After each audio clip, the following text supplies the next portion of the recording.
रखती है। ये आप जब वीलॉग सुन रहे हैं तो आज 3 तारीख है, 3 अक्टूबर।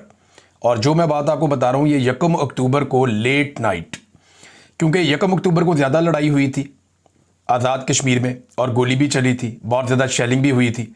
फिर कल का दिन जो 2 अक्टूबर का है उसमें बहुत बड़े बड़े काफ़िले हमने मुजफ्फराबाद की तरफ बढ़ते हुए देखे और कल हंगामी तौर पे हुकूमती मुज़ाकराती टीमें फौरी तौर पे आज़ाद कश्मीर पहुंची और उन्होंने जो कमेटी के लोग हैं जो दूसरी जानिब से आए थे अवामी एक्शन कमेटी के, उनसे मुज़ाकरात भी किए।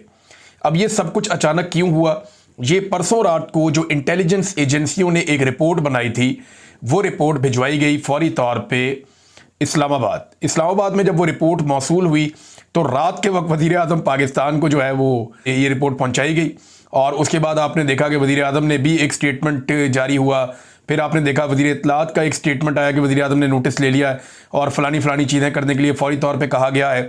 लोगों से दरख्वास्त की है कि पुरअमन रहे, पुरअमन एहतजाज सबका हक है और एहतजाज करना आईनी और कानूनी हक है। इस किस्म की बातें उन्होंने करना शुरू कर दी। जो लोग उससे पहले धमकियाँ दे रहे थे, बार कुटाई की बात कर रहे थे, उससे पहले राणा सनाउल्लाह ने कहा था कि जी ये तो इंडियन एजेंट हैं और जो टाउट्स हैं उनके ज़रिए से पाकिस्तान का जो एस्टेब्लिशमेंट का अपना डिजिटल मीडिया है या एस्टेब्लिशमेंट क्योंकि पहचाने जाते हैं, अब सब पता है, सबको आइडिया है कि ये अकाउंट पाकिस्तान की मिलिट्री एस्टेब्लिशमेंट डील कर रही है, ये उनके ईमा पे काम करते हैं।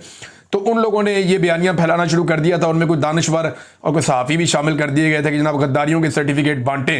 तो जो मुहिब वतन कश्मीरी है उनके ऊपर यह भी किया जा रहा था। 1 तारीख को यह सब कुछ हो रहा था। 1 तारीख पे 29, 30 तारीख, फिर 1 तारीख, इसमें बहुत ज़्यादा ताकत का इस्तेमाल किया गया 3 दिनों तक। जब भरपूर ताकत का इस्तेमाल किया तो 1 तारीख को जो रिपोर्ट बनी वो रिपोर्ट भिजवाई गई, फिर वज़ीर आज़म को होश दिलाई गई। तो उसके बाद ये स्टेटमेंट आता है और मेरी इतला के मुताबिक ये स्टेटमेंट सिर्फ वज़ीर आज़म के नाम से जारी किया गया। वज़ीर आज़म जो है वो भी इस तरह का स्टेटमेंट इस तरह जारी ना करते, लेकिन हालात इतने ख़राब हो गए थे कि मिलिट्री एस्टेब्लिशमेंट को ये फैसला करना पड़ा कि अब सियासतदानों को आगे करो। उस रिपोर्ट में ऐसा क्या था, चंद चीजें मुझे पता चली हैं, मैं आपके सामने रख देता हूं। नंबर 1, उस रिपोर्ट में यह भी बताया गया कि ताकत का इस्तेमाल आजाद कश्मीर में अब तक मुकम्मल नाकाम होता हुआ दिखाई दे रहा है। नंबर 2, यह भी बताया गया कि गोलियां चलने के बावजूद, लाशें उठाने के बावजूद, जख्मियों को अस्पताल पहुंचाने के बावजूद कश्मीरियों की तादाद कम होने की बजाय मुख्तलिफ जगहों पर बढ़ती है। तीसरा, उस रिपोर्ट में यह बताया गया कि 1 दिन गुजरने के बाद अगले दिन जुम्मा आ रहा है और जुम्मे वाले दिन आज़ाद कश्मीर में लोगों की बहुत बड़ी तादाद मसाजिद में जुम्मे की नमाज पढ़ने जाती है और जितने भी उलमा इकराम है वो अवामी एक्शन कमेटी के मुतालबात के साथ खड़े हैं। और जुम्मे वाले दिन जो तहरीक शुरू हो जाएगी या जिस तरह अवामी रद्द-ए-अमल आएगा उसको कंट्रोल करना इस वक्त हुकूमत और हुकूमती कारिंदों के लिए मुमकिन नहीं होगा। फिर इंटेलिजेंस मुकम्मल तौर पर नाकाम हो गई, वहां पे जो सिक्योरिटी फोर्सेज मुकम्मल तौर पे नाकाम हो गई।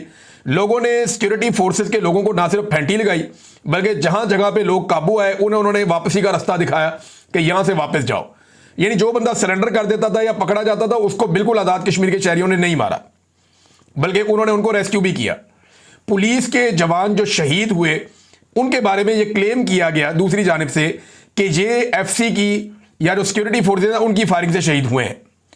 लेकिन अब यहां से कुछ और बात की जा रही है। लेकिन उस रिपोर्ट के अंदर यह बताया गया कि कत्लो गारतगिरी जो हुई है, जितना टॉर्चर किया गया है, जितना यूज ऑफ फोर्स किया गया है, वो सारा जाया गया। अगर जुम्मे वाले दिन ये लड़ाई जुम्मे वाले दिन तक चली जाती है तो फिर इसको जीतना तकरीबन नामुमकिन हो जाएगा।